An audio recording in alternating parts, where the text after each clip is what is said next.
Doctor कैसर सज्जाद साहब, जो मुसलसल मैं उनसे बात करता हूँ, गहरी नज़र रखते हैं, आज भी मेरे साथ मौजूद हैं। डॉक्टर साहब अस्सलाम वालेकुम। ये जो नई इक़साम आ रही हैं जो पूरी दुनिया के अंदर जिससे बहुत ख़तरा है, लंदन के अंदर हम देख रहे हैं, यूरोप में देख रहे हैं, अमेरिका में देख रहे हैं, 4-4 हज़ार लोग एक दिन के अंदर जाँबाक हो रहे हैं। ये पाकिस्तान में भी कहा जा रहा है ये इक़साम पहुँच गई हैं। हमें अब इसको किस तरह से देखना है, किस तरह से हैंडल करें पाकिस्तानी? बिस्मिल्लाहिर्रहमानिर्रहीम। बहुत शुक्रिया फैसल। देखिए, मैं बार बार कह रहा हूँ कि अब ये कोविड जो है, ये इसके साथ आप अपनी रोजमर्रा की जिंदगी को गुजारना होगा और इसकी सबसे इम्पोर्टेंट चीज है इसकी बचाव में, वो है जो जिसका लफ्ज आप यूज कर रहे हैं, तमाम लोग कर रहे हैं, SOPs। यानी कि जो 4-5 चीजें बड़ी अहम है उसमें कि मास्क लगा के रखना है, डिस्टेंस रखना है, फासला रखना है, हाथ को बार बार धोना है या सैनिटाइज करना है। तो ये 2-3 चीजें ऐसी इंपॉर्टेंट है जिसपे आपको अमल करना है, कभी ना कभी किसी प्रॉब्लम में फंस सकते हैं।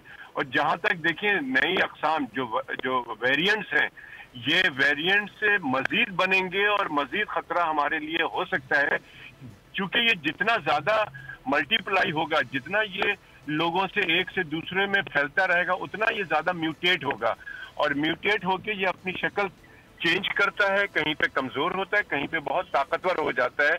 यही वजह है कि अभी दूसरी जो वेव्स हमारी चल रही है, इसमें बहुत सारे इश्यूज हैं और इश्यूज ये हैं कि लोग कोविड से ठीक हो जाते हैं, होने के बाद भी उन लोग रहती है, इंक्लूडिंग मी। मैं अभी तक जो है वो अपने आप को फिट नहीं महसूस कर रहा हूँ, जबकि मुझे 50 डेज हो गए हैं, लेकिन प्रॉब्लम इज स्टिल देयर। तो बहुत से लोग ऐसे हैं जो कि ठीक होने के बाद उनको हार्ट अटैक हुआ और वो इंतकाल कर गए। ये बहुत से लोग ठीक हो गए, उसके बाद जो उनको किडनी की प्रॉब्लम शुरू हो गई, डायलिसिस साइड इफेक्ट्स होते हैं और उसमें खतरे में। डॉक्टर साहब एक चीज बताइएगा, ये वैक्सीन जो है वो पाकिस्तान में कब अवेलेबल होगी? पाकिस्तान मेडिकल एसोसिएशन इस सिलसिले में क्या सोच रही, क्या कर रही है? हुकूमत की तरफ देख रही है या आप खुद कुछ प्लान कर रहे हैं? जी, बहुत इंपॉर्टेंट सवाल है आपका। देखिए, सबसे पहली बात तो ये है कि वैक्सीन का आना एक बड़ा मरहला है, हुकूमत पाकिस्तान के लिए भी चैलेंज है। दूसरी बात ये है कि लोग यहाँ पे कोरोना को एक्सेप्ट नहीं कर रहे हैं, तो वैक्सीन कब लगाएंगे? कुछ परसेंटेज है जो बहुत बेचैन है कि जी हमें वैक्सीन लगाना है।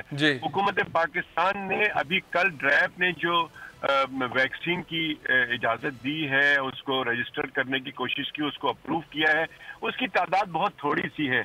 अभी हमारे तमाम पैरामेडिकल स्टाफ ये परेशान है कि ये पहले मरहले में कहा गया है और दुनिया में कहा गया है कि जो हेल्थ केयर वर्कर्स को पहले मरहले में लगाया जाएगा, लेकिन लगता ऐसा है कि अभी तक फैसला नहीं हुआ, कोई तैयारी नहीं है, किसी तरीके से कोई तैयारी नहीं है। कोई पाकिस्तान मेडिकल एसोसिएशन के किसी भी ब्रांच को ना राब्ता किया गया है, ना पूछा गया, ना अस्पतालों से कांटेक्ट किया जा रहा है कि आप अपने डॉक्टरों की। हुकूमत की आपकी नजर में क्या स्ट्रेटेजी है? अगर पाकिस्तान मेडिकल एसोसिएशन को लूप में नहीं लिया हुआ, डॉक्टर्स को नहीं लिया हुआ, हॉस्पिटल्स को नहीं लिया हुआ, तो इमरान खान साहब की हुकूमत क्या कर रही है?